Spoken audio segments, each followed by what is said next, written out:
السلام علیکم ورحمۃ اللہ۔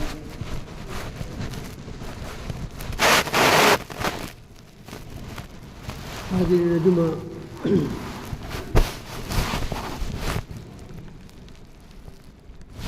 پچھلے خطبہ میں نے صدق و سچائی کے موضوع پر آپ سے مخاطب ہوا تھا، مختصراً بیان کیا تھا، اور اس کا تفصیلی مضمون آج کے انقلاب میں آپ چاہیں تو پڑھ سکتے ہیں۔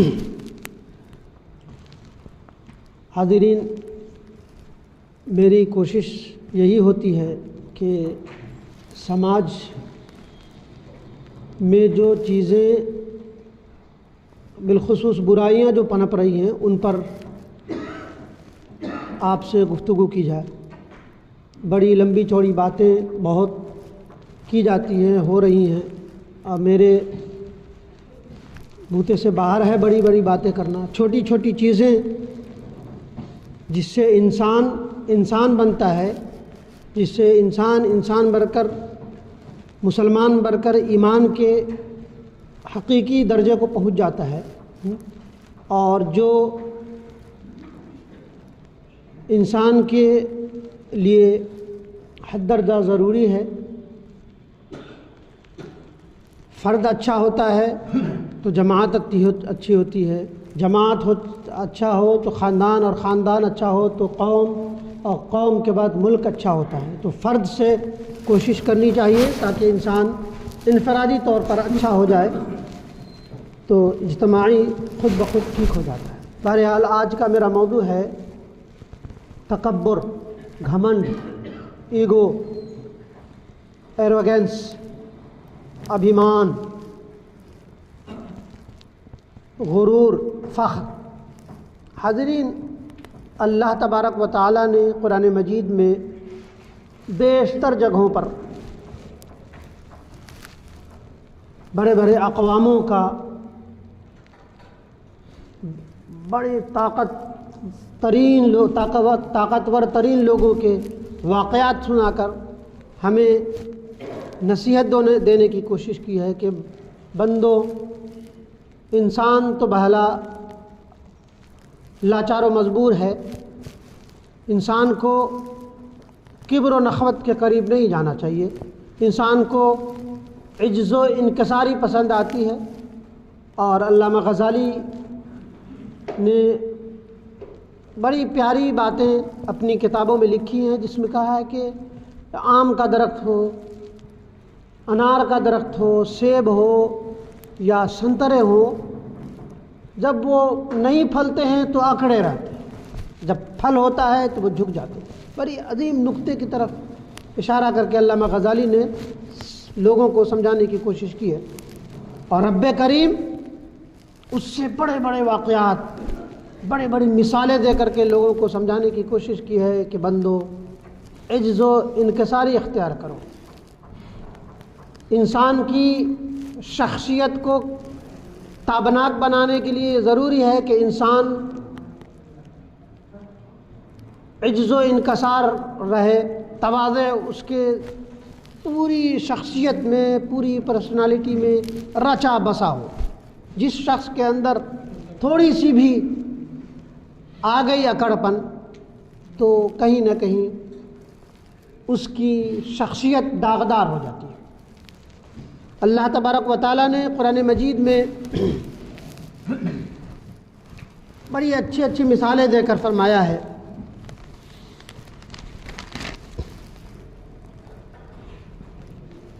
اِنَّهُ لَا يُحِبُّ الْمُسْتَكْبِرِينَ۔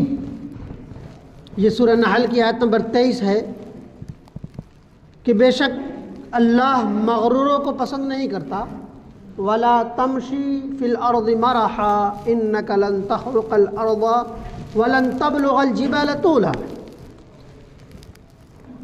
کہ زمین میں اترا کر نہ چل، نہ تو زمین کو چیر سکتا ہے اپنی پاؤں کی دھمک سے، نہ تو زمین کو چیر سکتا ہے، وَلَن تَخْرِقَ الْأَرْضَ وَلَن تَبْلُغَ الْجِبَالَ طُولًا، اور نہ تو پہاڑ کی یا پہاڑوں کی بلندیوں کو چھو سکتا ہے۔ بڑی عظیم نقطہ. کتنا بھی طاقتور انسان ہو زمین کا کچھ بگاڑ نہیں سکتا اپنے پاؤں کے دمک سے. کتنا ہی لمبا ہو تو وہ پہاڑ کی بلندی کو نہیں چھو سکتا. اسی کو اللہ تبارک و تعالیٰ نے فرمایا. دوسری جگہ فرمایا وَلَا تُصَعِّرْ خَدَّكَ لِلنَّاسِ وَلَا تَمْشِ فِي الْأَرْضِ مَرَحًا إِنَّ اللَّهَ لَا يُحِبُّ مَنْ كَانَ مُخْتَالًا فَخُورًا. یہ سورہ لقمان کی آیت نمبر 18 ہے.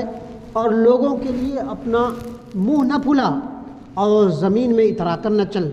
بے شک اللہ تعالیٰ تکبر کرنے والے شیخی خوروں کو اور فخر کرنے والے کو پسند نہیں کرتا.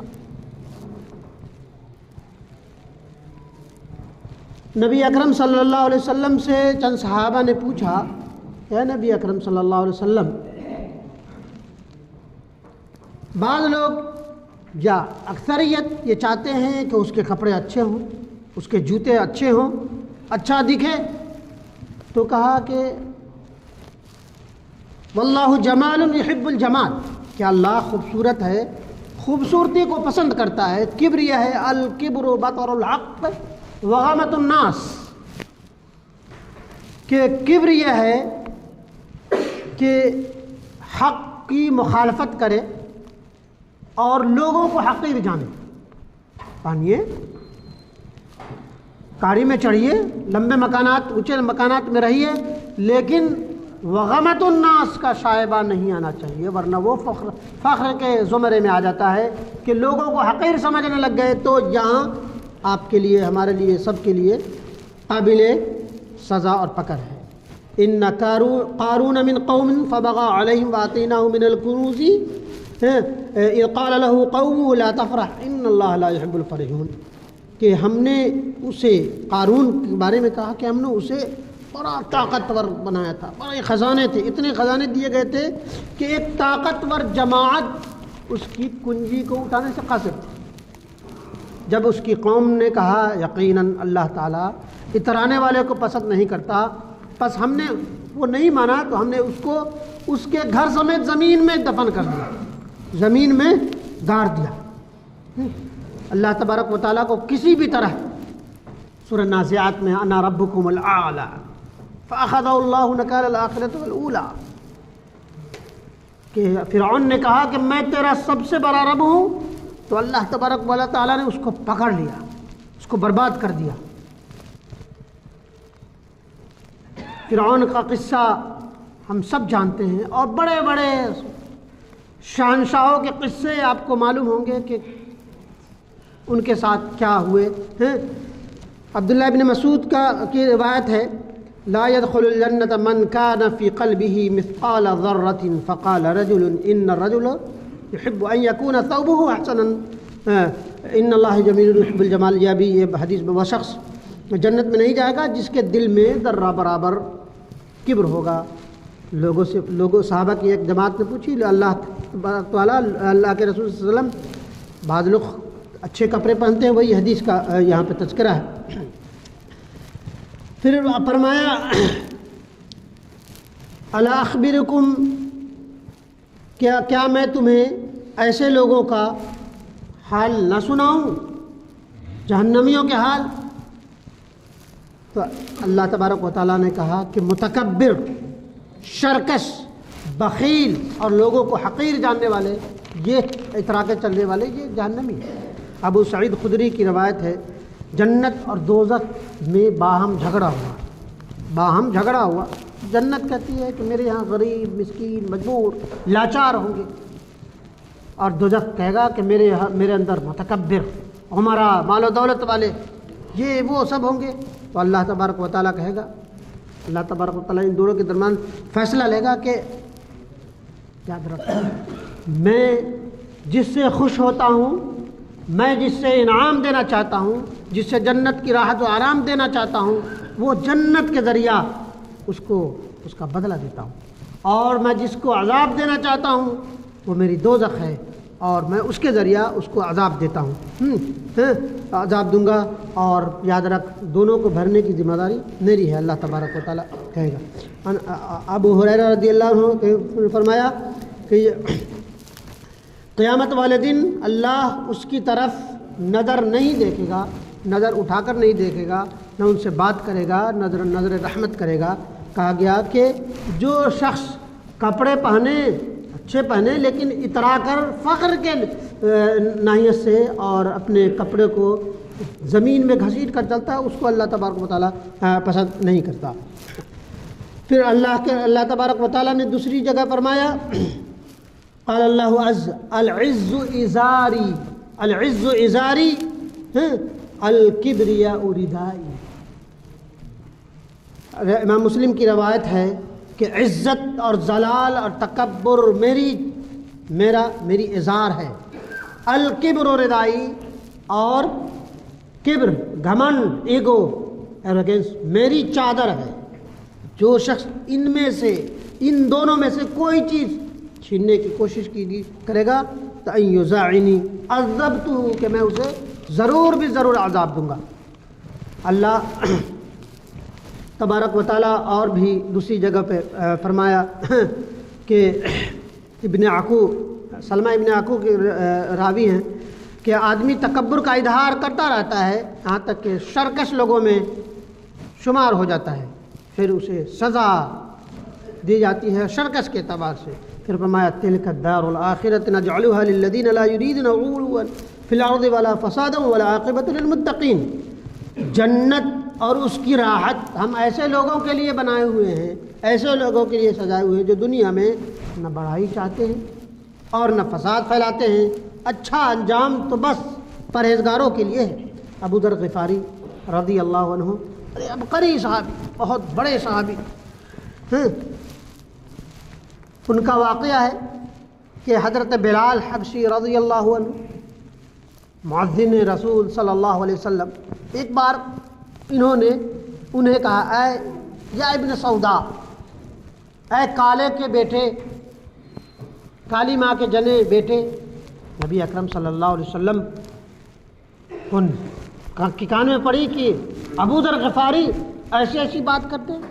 کہا کہ اے ابو ذر، آپ نے ایسی بات کی ہے جو بہت ہی قابل پکڑ ہے۔